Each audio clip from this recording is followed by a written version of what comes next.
Agus,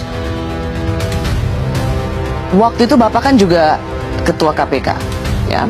Dan sekarang pimpinan KPK itu dianggap sebagai mereka yang penuh kontroversi, justru dan dijadikan sebagai alat politik kekuasaan. Maaf, ini perlu saya ungkapkan karena semuanya harus jelas, dan saya pikir baru sekali ini saya mengungkapkannya di media yang kemudian ditonton orang banyak. Bicara pada beberapa teman sudah, tapi kepada media seperti ini belum. Mohon maaf, kenapa saya kemudian tadi di depan juga menyoroti tone of the top, keinginan Pak Jokowi itu kemudian perlu juga menjadi perhatian kita. Saya terus terang pada waktu kasus IKTP, saya dipanggil sendirian Oleh Presiden. Presiden pada waktu ditemani oleh Pak Pratikno. Jadi saya heran, biasanya yang memanggil itu berlima, ini kok sendirian. Dan dipanggilnya juga bukan lewat ruang wartawan, tapi lewat masjid kecil itu. Jadi dijemput dari sana. Nah itu di sana, begitu saya masuk, Presiden sudah marah. Presiden sudah marah, menginginkan, karena baru saya masuk itu, dia sudah teriak, hentikan. Kan saya heran, hentikan, yang dihentikan apanya gitu kan. Setelah saya duduk, ternyata saya baru tahu kalau yang suruh hentikan itu adalah kasusnya Pak Setnov. Ketua DPR waktu itu? Ya, Ketua DPR pada waktu itu mempunyai kasus IKTP, supaya tidak diteruskan. Nah, sprindik itu kan sudah saya keluarin 3 minggu yang lalu, dari Presiden bicara itu. Sprindik itu tidak mungkin, karena KPK tidak punya SP3, tidak mungkin saya berhentikan, saya batalkan. Ya, kemudian karena tugas di KPK itu seperti itu, makanya ya kemudian tidak saya perhatikan, saya jalan terus, Tapi akhirnya kan dilakukan revisi undang-undang, nanti kan intinya revisi undang-undang itu kan SP3 menjadi ada, kemudian di bawah Presiden, karena apa pada waktu itu mungkin Presiden merasa bahwa ini Ketua KPK diperintah Presiden kok nggak mau. Jadi ini sebuah kesaksian ya, dan fakta yang Pak Agus alami, bahwa Bapak dipanggil oleh Presiden untuk menghentikan kasus IKTP yang mentersangkakan Setia Novanto waktu itu menjadi Ketua DPR. Ya. Bapak bersaksi itu ya? Saya bersaksi. Saya bersaksi, dan itu memang terjadi yang sesungguhnya saya alami sendiri. Saya awalnya tidak cerita kepada komisioner yang lain, tapi setelah beberapa lama itu kemudian saya cerita.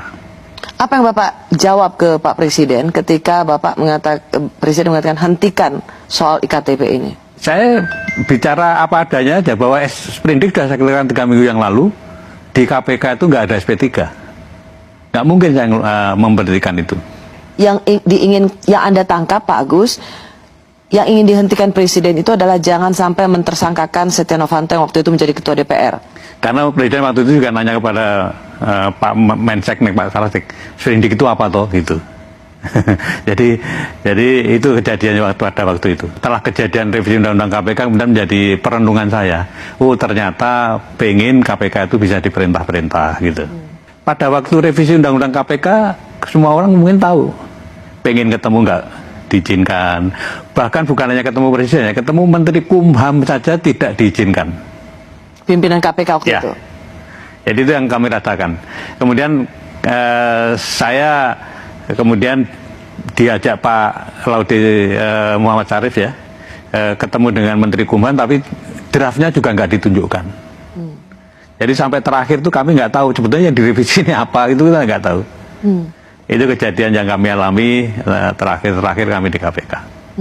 Jadi seperti pimpinan lembaga negara pemberantasan korupsi yang kemudian terasingkan. Ya. Bayangkan revisi undang-undang KPK selesai dalam waktu berapa? 12 hari, dan pimpinan KPK sama sekali nggak tahu apa yang direvisi sampai terakhir.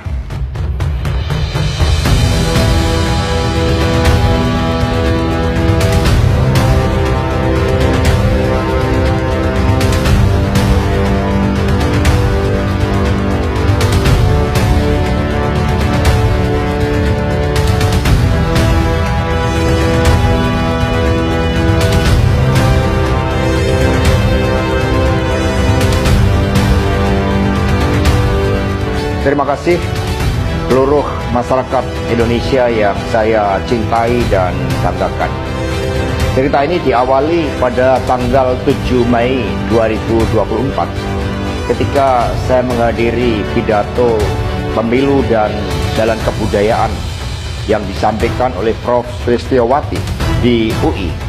Di situ saya bertemu dengan Bapak Novel Baswedan, Pak Rocky Gerung, dan tokoh-tokoh civil society lainnya. Ketika saya bertemu dengan Mas Novel Baswedan, beliau menanyakan ke saya perlu konfirmasi apakah betul PDI Perjuangan yang memelopori perubahan Undang-Undang KPK yang mengkerdilkan KPK di dalam upaya pemberantasan korupsi. Saya katakan dengan tegas kepada Mas Novel Baswedan saat itu, inilah kalau ada hal-hal yang buruk oleh Presiden Jokowi selalu dilimpahkan kepada PD Perjuangan dan juga Ibu Megawati Soekarno Putri. Tetapi ketika ada hal-hal yang positif selalu diambil oleh Presiden Jokowi tanpa menyisakan benefit bagi kepentingan PDI Perjuangan. Saya menerima salah seorang menteri. Dan beliau mengatakan kepada saya bahwa sudah mendapatkan arahan dari Presiden Jokowi untuk melakukan revisi Undang-Undang KPK. Saat itu dijelaskan berbagai pasal-pasal penting, misalnya bahwa pimpinan KPK tidak otomatis bertindak sebagai penyidik. Kemudian ada beberapa pasal-pasal yang tidak memungkinkan bagi penyidik independen untuk bergabung ke KPK.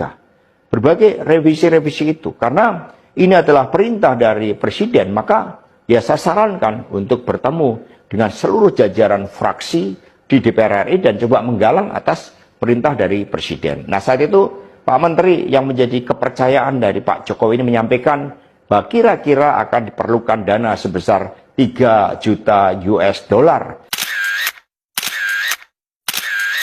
untuk menggolkan revisi Undang-Undang KPK. Dan mengapa berjalan mulus? Karena Presiden Jokowi punya kepentingan untuk melindungi Mas Gibran dan Mas Bobi. Jadi dari keterangan saya, yang saya pertanggungjawabkan secara hukum, secara politik, yang saya pertanggungjawabkan di atas Tuhan yang Maha Kuasa tentang kebenaran pernyataan saya ini, meskipun tanpa bukti, rakyat Indonesia bisa mengetahui bahwa pelemahan KPK dilakukan oleh Presiden Jokowi.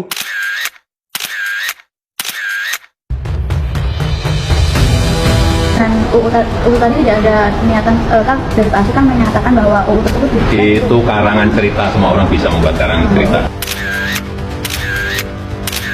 Udah, itu aja. Penegasan dari Pak Jokowi seperti ini. Saya kira itu aja. Berarti tidak ada untuk memuluskan Mas Gibran dan Mas Bobi waktu. Hubungannya apa? Coba pakai logika dong kita itu.